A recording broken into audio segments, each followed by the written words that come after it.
what I want to talk about are the qualities and the characteristics of what you think it might take for somebody to be a nurse. And not, this isn't exclusive to nursing. There's a lot of caregiving fields and a lot of other vocations I can think of that are probably going to have similar attributes. What, if you had to say what quality would it take for somebody to be a nurse, what would you come up with? What do you think? Yeah. Yeah, you need a lot of patience, right? Caring. You have to be caring. Anybody else? Communication is going to be a big one. Yeah, you live in a very cool area. Yeah, you really are. I was going to say that. Quick thinking, absolutely. Trustworthy. You have to be able to prioritize. Yeah, almost like mental triage, right? Yeah, absolutely. In a very stressful situation sometimes, you need a lot of qualities. In other words, you almost have to be everything for the particular, situation. Because you're the prime, you're the prime aspect or contact. Let's say it that way. You're the prime contact with the patient and their health care. Why do people get into this field? I mean, there's less demanding fields, right? I mean, if you're taking a path of least resistance, I don't know if I would go into nursing per se.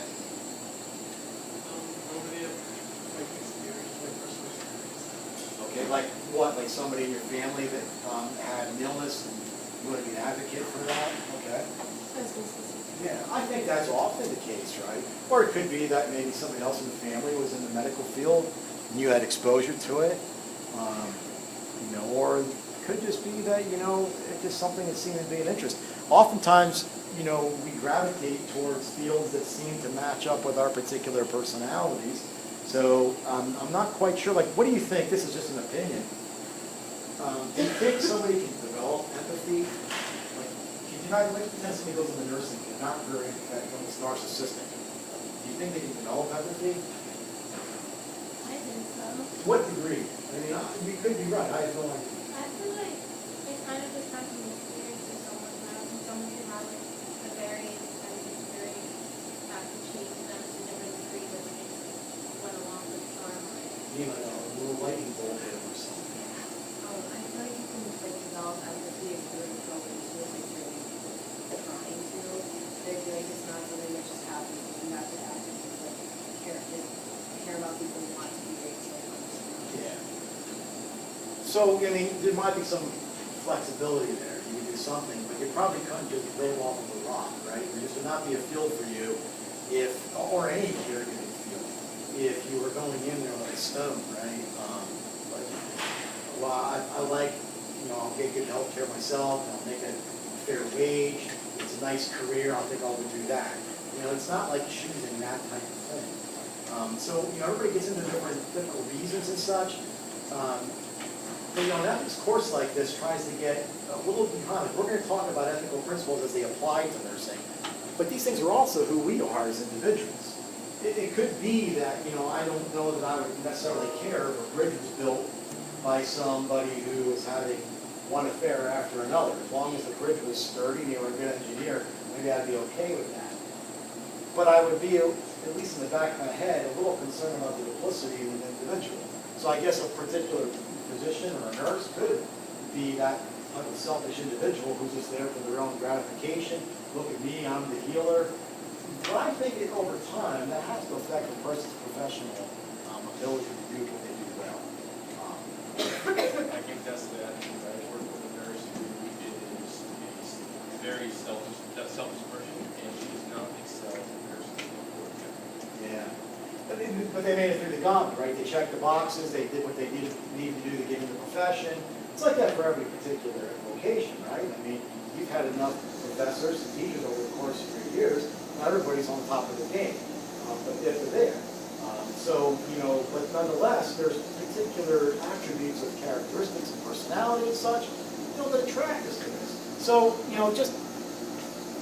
you see the type of individual that's already, you need some kind of base there for this to really work out as something that you could do for a career. Now, here's the other thing. It would not be a very good metric to determine the satisfaction of the patient. Let me put this in my passion, rework, and I'm going to say this. You can't say the degree to which I'm doing my job well is solely dependent on the level of satisfaction of the patient. Because you can get yourself almost into a consumer-like attitude. And that type of economic metric isn't something we apply here in this ethical mode. In other words, there's an idea out there in retail that the customer's always right. But anybody who works retail enough knows that's not necessarily true. And we have to also ask questions like, what would a particular outcome be? Like, what would be a good outcome? In other words, not every outcome, especially in the healthcare field, is going to be in a restoration of health. My father-in-law, unfortunately, passed away over this holiday break. He recognized at one point that there was no outcome that was going to see him leaving the hospital. So how would, as a family, would you measure the care that you got? It's not by the restoration of health. That was going to be on the docket. But what I saw was pretty good. Like, doctors are in and out. The nurses are the primary point. So I saw a real relationship develop between my mother-in-law and the nurse. In other words, the nurse became, it is the advocate. And when times were kind of tough and the news wasn't the best, what I saw was, my mother-in-law going over and the nurse giving her a hug. That takes a lot out of an individual. So I guess you could be, the steel nurse that doesn't get involved like that, but it's going to affect the type of care that you get. So when we talk about measured outcomes, this isn't just some sort of, economic model that they're a customer and we're supplying a particular service. There's a certain amount of truth in that relationship, but that's not a very good model for the relationship that nurses have or any caregivers have with the people that they're working with. Okay, so when we talk about what outcomes we're expecting, they're varied, but we're looking for a lot of. We're going to measure this in many ways about the positive experience the person has. Ironically, I don't know about you, but there are some major hospitals in my area, and people have good and bad to say about all of them, right? I would never go to that one. I'd only go to this one. You ask the next person, I'd only go to this one. I wouldn't go to that one. Well, we know that the care between the hospitals can't vary that much.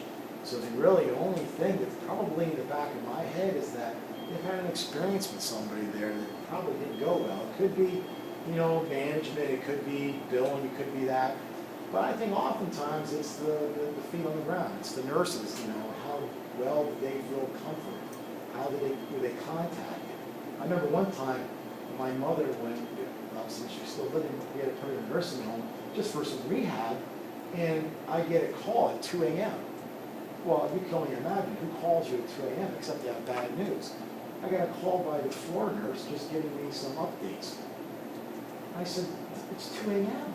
She said, but this is my shift. You can't call a family at 2. There's like some things in the back of your head. I'm sure the person was just thinking, well, I have a list of duties I need to do. I have no idea why that would be on it. You need to contact parent or caregivers or something like that. So anyway, when I went in and I said, look, it isn't that I don't mind getting up and hearing about the care of my mother, but if it's urgent.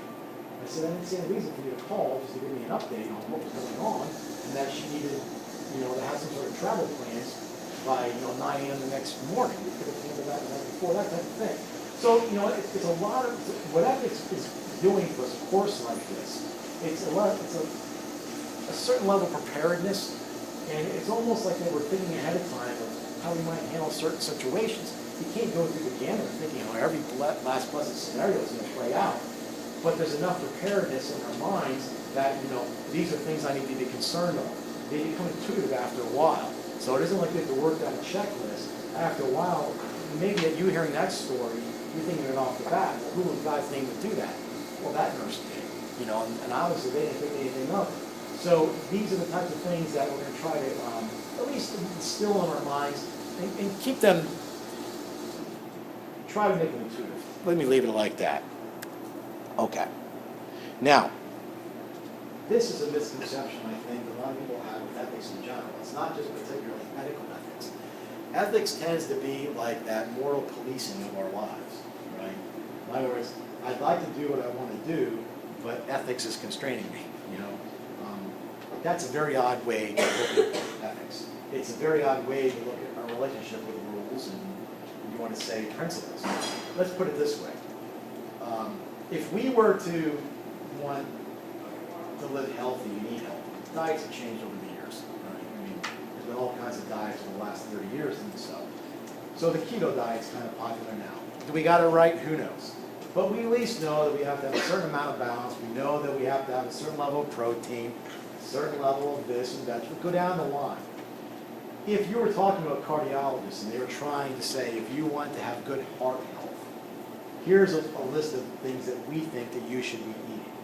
Could you imagine if you went home and started complaining about the rules that the doctor just gave you? You'd be thinking, they're not rules, right? I mean, he's looking at the physiology of the human person. He's trying to make some determinative aspect as to what exactly works within that physiology. And to the best that we know, this would be a diet that would help you live a healthy life.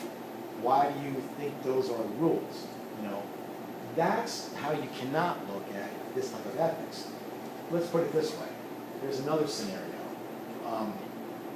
You might have a vehicle, and in the manual of your vehicle, it says you got to change your oil every 3,000 to 5,000 miles.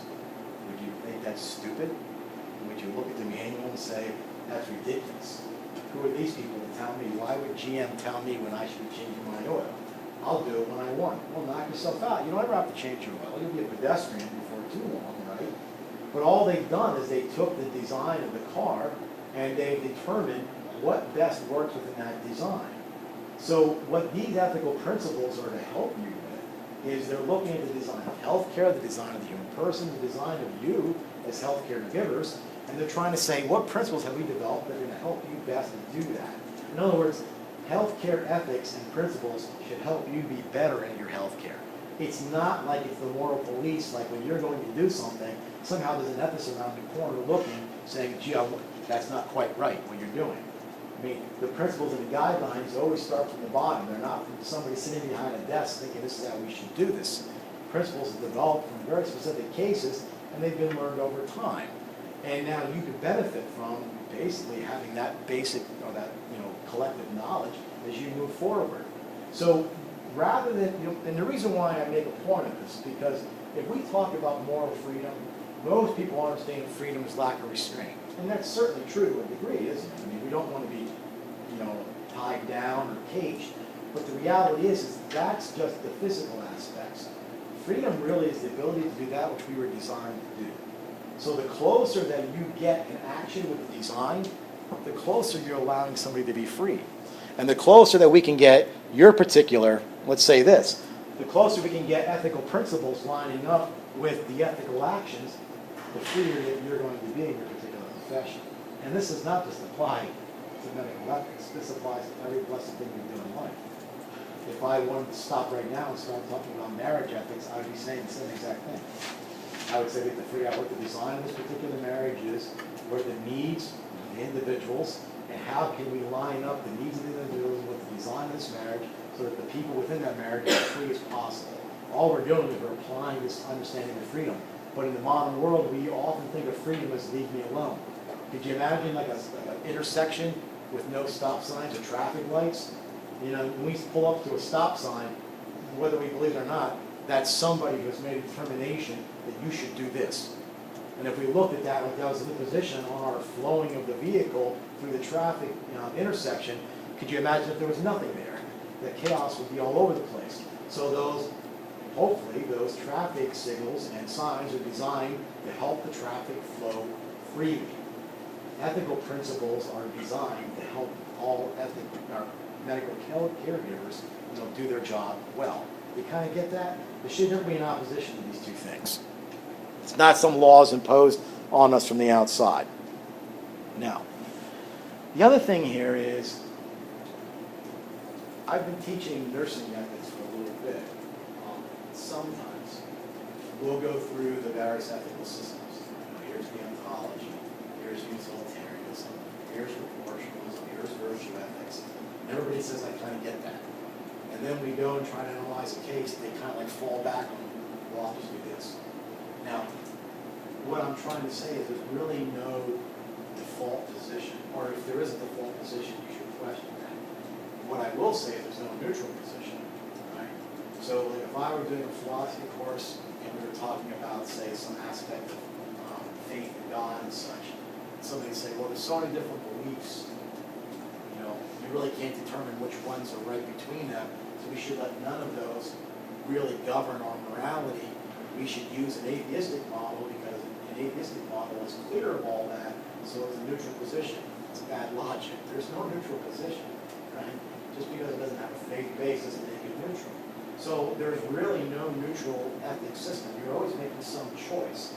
What we want to do with this course is to make your choice intentional, right? So it's not just what seems right at the moment. It could be that you are morally intuitive, and over the course of your life you develop a pretty good virtue. That's what habits are, right?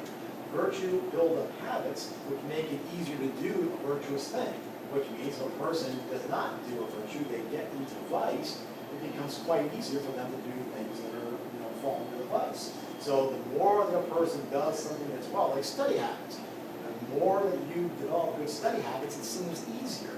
It may have appeared intuitive, but it was a developed habit that you pretty much honed over a period of time. It's the same thing with ethics. So what we try to do is have you not just be intentional, but also to be consistent. Because the reality is, and this is what I mean by people go back to their system, sometimes I do this online, so these things show up in forums, and they're quite easy to see the differentiation. So a person will have this particular issue on women's bodily autonomy and fertility issues, and they have this particular stance on euthanasia and end-of-life issues. And I try to explain to them that you have two competing ethical systems going on. And they're like, well, so what? I'm like, well, how many people are we dealing with? I mean, there should be an integrated human person that has developed an ethical system that you then can apply across the way. We don't want to, every time we're in a scenario, what do I do now? What do I do now? Now, you're never on your own in healthcare. There's protocol, and there's other things that are going on within the hospital. And those are guidelines. But there's plenty that you need to know going in. Plus, again, we're concerned for you to be an ethical person. I mean, that's part of being, having integrity. That you're not just there doing your job. It's going to show up. Okay? If you're only there to do your job, it's going to show up sooner or later. So nonetheless, an ethic is a choice, and we're going to try to do our best to form those choices. Not learn as you go. One of my daughter's friends, she's a med student up in Scranton, and I asked her who teaches medical ethics, and she rolled her eyes, and she goes, oh, I wish you were up here. She said, we actually have a physician, which, by the way, is a pretty good, ethical instructor, provided they have equal amount of training in ethics. You can't just, be somebody, well, I dabbled in it. And she said, it was literally given to them, you'll figure that out as you go along. Okay. Now, that is true to a certain degree, but it's not really something that is going to be beneficial to you, or to the patient, or to the industry in the meantime. And not everybody learns as they go along, all right?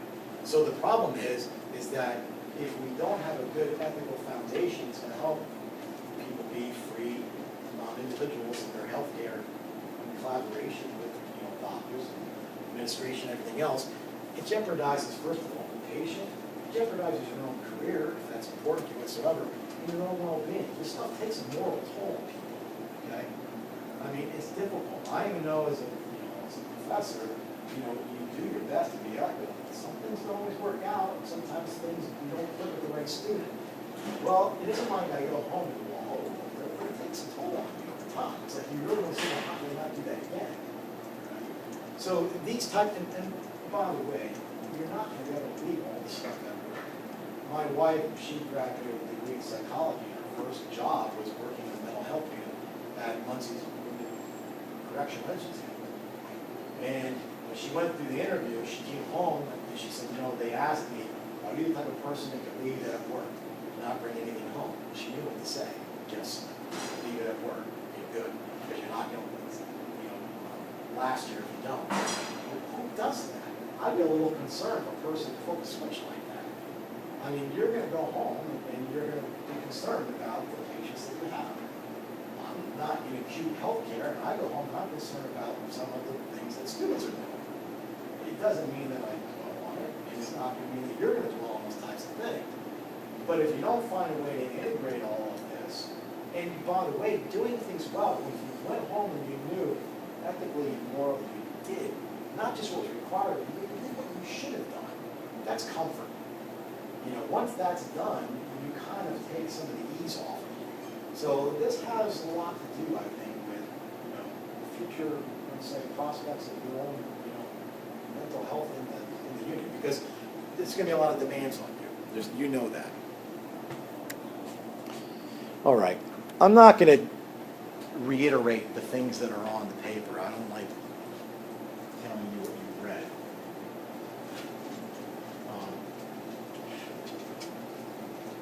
Just a few things. Respect, that goes all around. Respecting you, the patient, the industry. Primacy, it's the individual. It's the patient, you know. They're your primary concern. And you know that you're the main point of contact for them. And they're going to be concerned with a lot of the, you know, they're going to be concerned and they're going to read into a lot of the interaction you have with them. So you just got to kind of keep that in mind. Don't, you know, let it whittle you down, but keep it in mind. So you're an advocate for them first and foremost, and the patient has a final determination around health care. So we're going to have some scenarios, and one that I think I have lined up for you is a young girl who refuses to get a blood transfusion because she sort of senses that that's an exterior object being placed in her and reminds her of a post-traumatic situation she was in. She's refusing blood treatment. Now, there's going to be obviously some mental health evaluations involved in this. But if everybody's stable in the end, and that's what the person wants, then that's what the person gets. If you know somebody's on dialysis and you know getting a little tired of 3 hours, 3-4 times a week, been going on a year, and I'm thinking about ceasing my dialysis treatment. Provided that they're in the right state of mind, it's going to be a proportional way to handle the inevitability of our life. You have to respect that. So it isn't that you have to leave your particular moral code at home. It's just that your moral code has to be respected for that patient first and foremost, right? So responsible care, self-care, take care of yourselves, right? There's that old saying that if you're in a plane and the air oxygen masks drop, if you're a parent, put yours on first before you take care of your children, because if you're no unconscious, you're no good, right? Same thing here. Fostering ethics. So don't think that what you may do, this goes for every profession. Don't think that you don't contribute to the overall ethic of that profession. We often don't sense ourselves being part of something bigger, or basically we don't realize how much of an impact one person has on a unit or whatever it is in an office. But people have a particular dynamism to themselves. Sometimes people walk in a room and the whole room lights up. It's the same way, in any care industry, just having an individual. My one daughter, as she's going into nursing herself, she does home health care now. And sometimes it's doing nothing but sitting with the person and playing checkers. Or if the person's even unconscious, she just reads to them, right? You have no idea what type of impact you have on these individuals that were put in their, into their particular environment. Professional advancement, you'll get plenty of that. You'll continue learning way after you're done with your education here. Collaboration. I really think that we're in a good period. A long way has come with nurses from 30 to 40 years ago. There's still a little bit of a hierarchy, right? The doctors have a different responsibility than the nurses, but you're no longer like the lackeys in the group, right? The doctors are well aware of how important the nurses are. So I think, for the most part, your experience will be that we're going to see this as a collaboration. Helping together take care of this particular individual. That's a good thing. But you got to think of yourselves like that too, right? Maintain field integrity. That's self-explanatory. Okay. So I won't go into much of these because I think they're pretty much self-explanatory too. But well-being goes far beyond, obviously, the restoration of a health, which may not even be a possibility. Everybody else that's in the room alongside the person who's laying there on the bed, they're part of this process. And they sense a lot of what's going on. And it's almost like their well-being is part of your mission also. Prevention, anybody here that already has a primary physician you feel very comfortable with, good for you. I have that relationship with my particular doctor, and a lot of what she says makes sense to me, not in the sense that, yes, I should do it, but is it reasonable? My health is very important, but it's not the only thing that goes on with it. But yet you try to do your best to be preventive in what we do. Alleviation, again, a lot of these things are obvious, so I don't want to have to expound on them. These are a little bit, I think, more important for you to understand the goals. I've already spoken about the autonomy of the patient. That's primary. Ethos, make sure that you're, first of all, doing good. Is what I'm doing helping the care of this individual? I'll put up a real quick case scenario after this. But did you have something? Do no harm. This last part, justice. Social justice kind of gets a bad rap in the political field. Let's forget about that. Because the Catholic tradition has let's put it this way, the Catholic faith has a long tradition of social justice. And with health care, it is a primary right of an individual. So it's a fundamental right of a human being to have health care. We could argue as to what level of health care. That is debatable. But a person has access to health care is important. There's a lot of issues that obviously are going on that it's not equitable for everybody. You have to be concerned for that. What can you possibly do about it? Maybe not always sure, but you can be an advocate for it. So even like in the Affordable Care Act,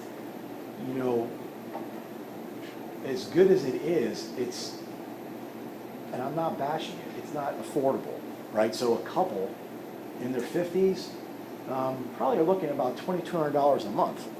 I don't know, that's not very affordable. Now you get subsidized. You get subsidized according to your particular income level. It's all driven on your tax returns. But those are projections. So if something changes and you take on extra work and you're trying your best to pull yourself out of a hole, you wind up making more than you want, you might be kicking money back to the state to make up for the difference that you didn't, you should have gotten in the beginning. Where it goes bad for some people, and here's where I'm going with this. I'm not here to trash it, I'm on the Affordable Care Act. But sometimes corporations will now say, well, you have access to health care, it's too expensive for us really to do this for you. So what we'll do is we'll have you go on the exchange, but we'll give you money. So in other words, we realize that, it's going to save us, $20,000 a year. So we're going to just give you $20,000 and you can use that for your affordable care. And you're thinking, well, okay, it's pretty much a wash, except that $20,000 winds up being an income level. And all of a sudden, your subsidies go down because of your higher income. And my accountant told me he's seen grown men crying in his office because at the end of the year they found out they owe $25,000 that they lost in subsidies. So there's issues that are going on. Who knows where things are going to call you? Doctors Without Borders, maybe clinic nurses. I have no idea. There's a lot. In other words, oftentimes we always look for programs and social reform and political solutions to things. Oftentimes it's just individuals that are very creative and they found ways to, put a little more justice in the world where it didn't exist before. So whatever that might be, that's part of who you will be. How do I advocate for, the medical field and healthcare for people that maybe are marginalized? What can I do? You'll figure those things out. But it's part of, I think, what the goals that you should have. And we're going to talk specifically about things that will happen. And I have scenarios and, certain ideas, things that have happened in the past. Oh, here's one. I saw like a group that had gotten together and actually advocated for each other. And what they did was they almost like hired a physician and a couple nurses. In other words, we'll pay for you, and then you give us the free care. Now, they worked all this out. It's not as haphazard as the limited amount of information I'm giving you here. But it meant that physician and the nurses didn't quite get, maybe how do you want to say, they didn't get the assurance of future work like they were hoping, but they thought this is a good thing that I could do for the next 3 to 5 years. I can live on what they're giving me. I have health care, and we're all going to take care of each other. It's almost like a community advocacy, right? So anyway, just something in the back of your minds to keep in as we move through this. The last two things, other care and self-care, they go together, right? I'm not going to go into that any more than I have to. And if you know anybody that works in social services, particularly healthcare, people that work with elderly, sometimes you can work long hours. I knew one nurse in Philly that worked 2 15-hour shifts every Saturday and Sunday. That was it. And he's been doing that for the last 10 years. So he's off 5 days, but he works 2 15-hour shifts, and it's non-negotiable. Doesn't matter what's going on, doesn't matter what happens. That's got to take a toll on a person. So, but that's okay, right? And provided that you have the stamina for that type of thing. But some of the characteristics that you talked about earlier, making split decisions in sometimes very stressful circumstances, trying to look calm when things are going south very quick, and try not to have an alarmed look on your face when you undo a wound on an individual and see that the sepsis is much worse than anybody thought, and that maybe the family ought to stick around here now. How do you do all those things? They become skills that you will develop over time, okay? But they're also going to take their toll on you. So make sure that you keep the self-care high enough. Here's the situation. So Albert, this 85-year-old man, is admitted into the ICU, subdural hematoma. He fell. So Lydia, his wife's there with him, and she asked the nurse, "Can I spend the night in his room?" Well, she says, he usually gets distressed if I leave. The rules, and by rules, these are guidelines, right? Nobody told you if you do this, you're going to lose your job. Don't really allow family members in the ICU unit overnight, unless the patient is, acutely dying. So the nurse just says, "Well, look, I'm sorry, but, that's really against our guidelines. I'll have to ask you to leave." And during the night, Albert becomes very agitated, and they really can't restrain him without putting some sort of restraints on him, and they eventually have to give him some sort of medicine to calm himself down, which just is going to add to the complications of everything else that's going on. So, what other alternatives do you think can go on here? Without even thinking, what would you do? And you could start by having a discussion. Maybe you don't have enough information here. Okay. You could let the wife stay. But you might even want to start asking a few questions. See, first of all, go ahead. She could have been like not cooperative, but even if she was in the room, and then her safety also could have been affected by that. Okay, so you have to find out would her presence really alleviate something, right? I mean,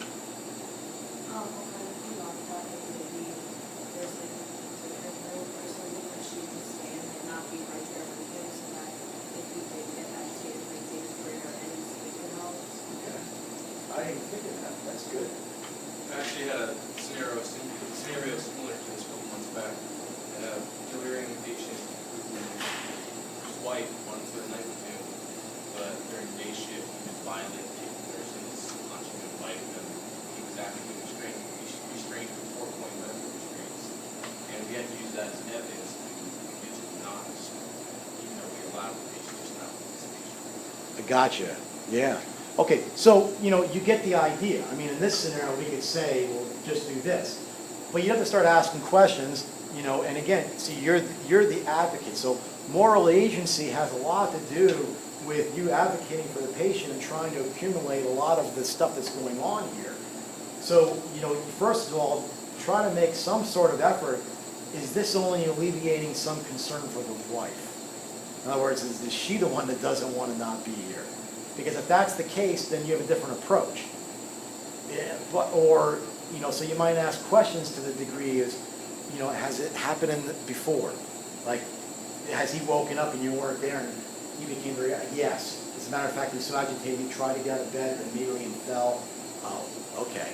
So you start to try to make some sort of assessment, and if you know, get to the point where you're thinking, you know, maybe this isn't a bad thing. She seems like she's reasonable. It seems like there's been a history of this individual, you know, being agitated and actually, you know, exasperating his condition if we didn't have her here. So you'll leave them there. But you're going to have to play that out, and then you'll have to be an advocate. You know, it's unlikely that there's no hard and fast rule, right? So, you know, if the doctor comes in and says, why is she here? You just explain it was necessary for the comfort of the patient. But see, you're always there for advocating for the patient. And your moral agency is trying to assess all of these various levels so you can then almost speak for them in a sense. And then, because you know what care is available to them, and you know what the hospital can do for them, and you're the one that's going to be on the ground, and you're the one that's going to be there throughout the night, not the doctor, okay? So that's the kind of stuff we're doing. Now, I know this was a real quick, you know, intro, but